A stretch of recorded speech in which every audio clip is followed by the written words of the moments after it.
ఎందుకు ఎస్టీ జాబితా నుంచి లంబాడీలను తొలగించాలన్న డిమాండ్ మీరు వినిపిస్తున్నారు? అంటే అంత బలమైన కారణాలు కానీ, లేకపోతే వాళ్ళు ఏమైనా మిగతా ఆధిపత్య వర్గాల చేత, లేకపోతే వర్గాల లాగానో, లేకపోతే బలమైన వర్గాల లాగానో ఆర్థికంగా సామాజికంగా ముందున్నటువంటి వర్గాల ఎందుకు తొలగించాలని మీరు డిమాండ్ చేస్తున్నారు? వాస్తవం కూడా అన్న, లంబాడీలు ఎస్టీలు కాదనే డిమాండ్ని ఇవాళ తీసుకొచ్చింది కాదు, సుప్రీంకోర్టు విషయంలో తీసుకొచ్చింది కాదు, లేకుంటే మీరు అన్నట్టు గత మాజీ ఎంపీ స్వయం బాబురావు 2017లో తీసుకొచ్చిన ఉద్యమం కాదు ఇది. ఎప్పుడైతే 1996లో మారోజు వీరన్న నాయకత్వంలో కులాల మధ్యలో డోలి దెబ్బ అని, తుడుం దెబ్బ అని, ఇట్లా నంగార బేరి అని, లంబాడ ఇట్లా కులాల మధ్యలో వచ్చినాయో అప్పుడే ఎస్టీలలో వర్గీకరణ డిమాండ్ అనేది నాడు ఆ గ్రూపుల నుంచి వెళ్ళి రావడం జరిగింది.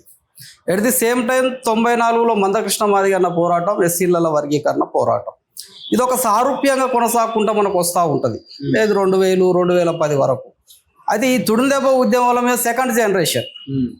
2006లో మేము ఉద్యమంకి వచ్చినాక మాలాంటి విద్యార్థులు, పిహెచ్డి విద్యార్థులం వచ్చిన తర్వాత 2010కి వచ్చిన తర్వాత మాకు అర్థమైంది ఏంటంటే, అరే వర్గీకరణ అన్నప్పుడు ఒక అర్థం ఉన్నది. ఎస్సీలలో వర్గీకరణ అంటే వాళ్ళు 1915నే ఆర్టికల్ 341 కింద వాళ్ళు షెడ్యూల్ కులాలుగా పరిగణించబడ్డారు.